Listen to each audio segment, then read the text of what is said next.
Assalamu alaykum qarindoshlar, qanday ahvolinglar? Men Amerikadan doktor Mehmet deyman. Men bugun qizitmaning sabablari va uni bartaraf qilish degan temada qisqacha bir leksiya so'zlab o'tmoqchi. Men bu leksiyada asosliqi shu qizitmani paydo qilgan sabablar, uningki oqibatlari va uni qandoq bartaraf qilish to'g'risida qisqacha bir tushuncha berib o'taman. Tövəndə diqqətinizlə bu leksiyanın təfsilatı bolsun. Qızıtma bədən temperaturasınınki normaldan yuqarı boluşunu көздә tutadigan bo'lib, u bir xil kasallik emas. Balki u bədanning yuqumlashqa qaytargan inkosi. Qızıtma gerçi hamma yoshda ko'rilsa-mu, ammo bədən temperaturasini təngşəş mexanizmi texi to'liq yetilib bo'lolmagan buvaqlar va kichik bolalarda eng ko'p ko'rildi. Bədanning temperaturasi normalda 36,5 Selsiya gradus bilan 37,5 Selsiya gradus orasida yoki 97,7 Fahrenheit gradus bilan 99,5 Fahrenheit gradus orasida bo'lib, quramiga yetganlarga nisbatan badan temperaturasi 37,5 Selsiya gradus yoki 104 Fahrenheit gradusdan yuqori bo'lgan vaqtida qizitma hisoblanadi. Buvaq va kichik bolaga nisbatan badan temperaturasini o'lchagan o'ringa qarab, bu qizitmaninki temperatura o'lchimi azroq farqli bo'ladi. Badan temperaturasi 30 Selsiya gradus yoki 102 Fahrenheit gradusdan yuqori bo'lgan vaqtida yuqori yoki ig'ir darajalik qizitma hisoblanadi. Uni cho'qim bir taraf qilishga to'g'ri keladi. Undaqda bu qizitmani qandaq kasalliklar paydo qiladi yoki nima sababdan qizitmasi yuqorilab ketadi degan vaqtida qizitmaninki ko'p uchraydigan sabablarni tövəndəki bir nechta tarafga yig'inchoqlashga bo'ldi. Birinchisi har xil virus bilan yuqumlanish. Masalan, zukam, yuqumliq zukam, o'ttira quloq yallig'i, bo'g'iz yallig'i, kana yallig'i, o'pka yallig'i, sudik yo'li va dovsi yallig'i, uchay yallig'i, mini parda yallig'i degandekidek mushu har xil viruslar bilan yuqumlangan vaqtida qizitma yuqorilab ketishi mumkin. Ikkinchisi har xil bakteriya bilan yuqumlanish.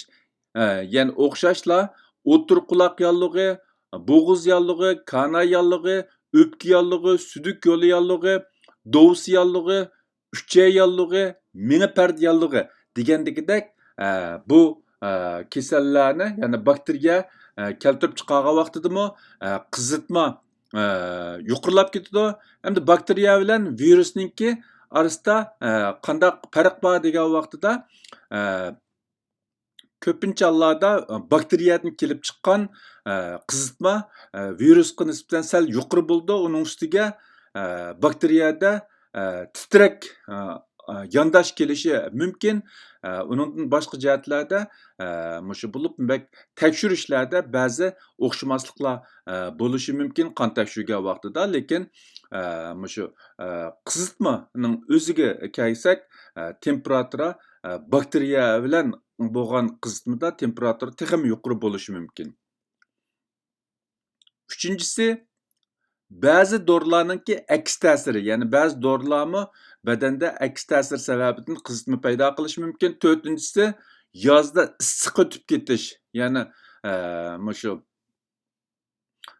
yozda alayda havo issiq vaqtida, oftobda uzun o'tirgan vaqtidami issiq o'tib ketish odamning qizitmasini yuqori ko'tarishi mumkin. Beshinchisi, badanda yuz bergan ba'zi o'zgarishlar, masalan, ayollarning hayzi, ba'zi hormonlarninki o'zgarishimi badanda qizitma paydo qilishi mumkin.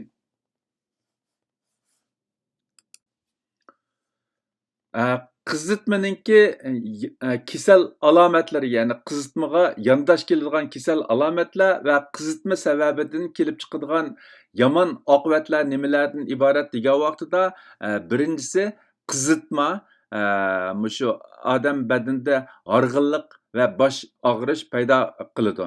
Ikkinchisi, qizitma badanda suvsizlanish, ya'ni ko'p terlash sababidan suvsizlanish va badandagi elektrolit moddalar tangpunkga ta'sir ko'rsatadi.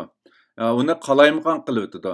Uchinchisi, alohida yuqori qizitma, ya'ni temperaturasi, badan temperaturasi nihoyat yuqori bo'lgan vaqtida kichik bolalarda tutqoqlik kasal paydo qilishi mumkin.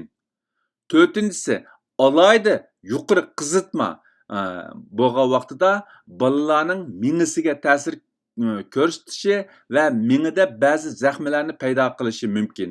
Beshinchisi, alohida yuqori qizitmada bolalarniki bo'libmi bak mushu yetilayotgan, o'sib yetilayotgan bolalarning esini saqlash va o'rganish qobiliyatiga ta'sir yetkazishi mumkin. Bu cho'nglardimi yuz berishi mumkin, lekin kichik bolalarda mush bak yuqori temperatura, badan temperaturasi bak yuqorilab ketib, vaqtida bir taraf qilinmagan vaqtida miyaninki zaxm bo'lishi tufaylidan ularninki esni saqlash va o'rganish qobiliyatiga ta'sir etishi mumkin. Undaqda bu qizitmani qandoq bir taraf qilamiz degan vaqtida, birinchisi usuzlikni yetarlik ichish va yaxshi orom olish kerak. Qizitma bo'lgan vaqtida usuzlikni yetarlik ichish va yaxshi orom olish kerak. Ikkinchisi, agar badan temperaturasi 39.5 Selsiya gradus yoki 103 Fahrenheit gradusdan tuvan bo'lsa, yana tuvan darajali qizitma bo'lgan vaqtida sovuq suvga chilangan lo'nga yoki lo'ngiga o'ralgan muzni beshiga qo'yib, miyani qo'g'dash va shu orqali badan temperaturasini kontrol qilish yetarlik. Shundoq qilishlar kifoya, alohida qizitma tushiradigan dori ishlatishninki hojati yo'q.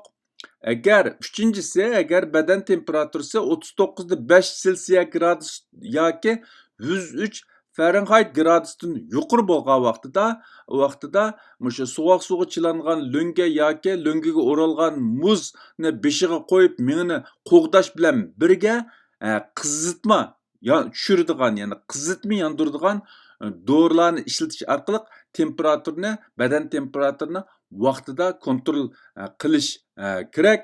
Bo'lmasa, men yuqorida degandek ba'zi ziyonlarni keltirishi mumkin. Bo'libmi bak qizitma bak yuqori bo'lgan vaqtida miyani qo'g'dash alohida muhim.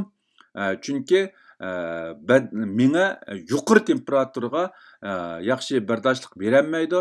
Badanning boshqa organlariga ta'sir yetmagan taqdirdami miyaga ta'sir etishi, ba'zi zaxmlarni paydo qilishi mumkin. Shunglashqa badan alohida qizitma yuqori bo'lgan vaqtida cho'qim miyani bosh qismini qo'g'dash kerak. To'rtinchisi, qizitma paydo qilgan kasallarni aniqlab chiqib, uningga nisbatan davolash ilib berish kerak. Ya'ni konkret mush qizitmani paydo qilgan kasallarga davolash ilib berish kerak.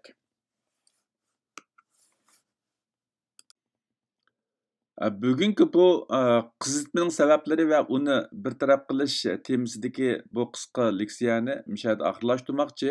Hammanglarning diqqat berganinglarga ko'pdan ko'p rahmat. Allah hammamizning tenini salomat qilsin. Ko'rishishga omon bo'linglar. Xayr, xush. Xudoga omonat.